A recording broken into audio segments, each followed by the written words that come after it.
ዋሻውን ያልኩት እንትን ጦጣ ሜካፔን ወሰደችው ሚካኤልን ባሪ አላውቅም በአፋን ይዘው የወጣችው በእናታችሁ የሆነ ነገር ይዛ ሄደች ከዚህ ጋር ኧረ ጉድ ጋይስ እንደምንድን ነው ያልከው እንደ ቻንድራ አመጣልሻለሁ ብቻ ቻንድራ በይ እስኪ አሁን ቻንድራ እንት ኮሎኒ ዛሬ እስኪ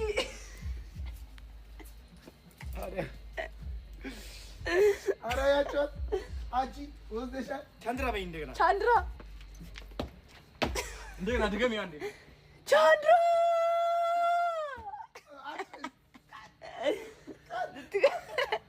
ከዚህ በላይ ስትሞትብኝ እንዴት አድርጌ እወጣለሁ ከዚህ ቻንድራ በይ አንዴ ለያዝህ መውጣት አልችልም ቻንድራ በይ ቻንድራ